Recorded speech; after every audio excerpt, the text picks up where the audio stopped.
भारतीय रेल को राष्ट्र की जीवन रेखा माना जाता है। आपको देश में कहीं भी जाना हो, बस ट्रेन का टिकट लीजिए और आराम से बैठकर या सोकर अपने गंतव्य तक पहुंच जाइए। ट्रेन में तो आपने भी बहुत सफर किया होगा। आज के समय में बहुत ही कम ऐसे लोग होंगे जिन्होंने अब तक ट्रेन की यात्रा नहीं की होगी। ऐसे लोग दूर दराज के गाँव में रहने वाले हो सकते हैं। ऐसे में ट्रेन से सामान चोरी होना रेलवे के लिए बड़ी समस्या शुरुआत से ही रही है। एसी डिब्बों से तौलिए और कंबल के साथ साथ टॉयलेट का मग तक चोरी हो जाता था। रेलवे ने इस चोरी से बचने के लिए कई तरह के उपाय भी किए थे।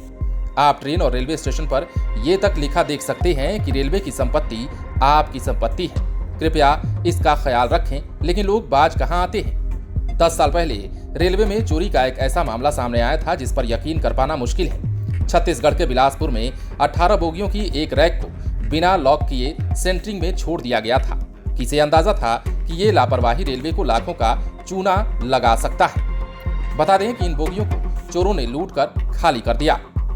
चोरों ने ट्रेन से पंखे, बल्ब, पेंट्री कार से फ्रिज जैसी कई चीजें चुरा ली थी, लेकिन बाद में चोर पकड़ लिए गए।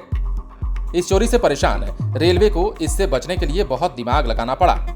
भारतीय रेलवे के इस दिमाग दौड़ाने का फायदा ये हुआ कि अब ट्रेन से पंखों की चोरी करना संभव नहीं रह गया है। चोर कितनी भी कोशिश कर लें, लेकिन ट्रेन से पंखा नहीं चुरा सकते। दरअसल रेलवे ने पंखा चोरी होने से रोकने के लिए पंखों में ऐसी तकनीक लगा दी है कि सामान्य रूप से इन पंखों का इस्तेमाल ही नहीं हो सकता। ये पंखे ट्रेन में ही काम कर सकते हैं। इन्हें इस तरह से डिजाइन किया जाने लगा है कि ये अब घरों में चल ही नहीं सकते। अब समझिए कि ये पंखे कैसे काम करते हैं। घरों में एसी यानी कि अल्टरनेटिव करंट और डीसी यानी कि डायरेक्ट करंट का इस्तेमाल होता है।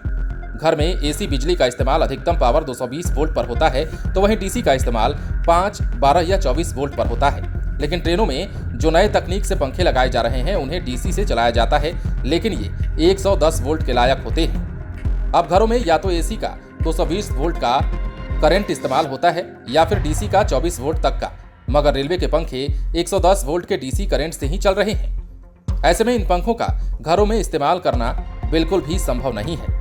अगर मेहनत करके चोर ये पंखा चुरा भी लेते हैं तो भी इसका इस्तेमाल नहीं कर पाएंगे, क्योंकि वो चाह कर भी इसे घर में नहीं चला सकते हैं। चोरी करना तो वैसे भी अपराध है, और ये अगर चोरी ट्रेन में की जा रही है तो इसे राष्ट्रीय संपत्ति की चोरी माना जाता है, जिसके लिए चोर पर आईपीसी की धारा 380 के तहत केस भी दर्ज किया जाता है, जिसमें दोषी पाए जाने पर 7 साल तक की कैद और जुर्माना दोनों हो सकता है।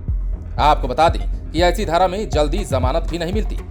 ये सब जानने के बाद ट्रेन में चोरी करने के बारे में सोचना भी बहुत गलत है।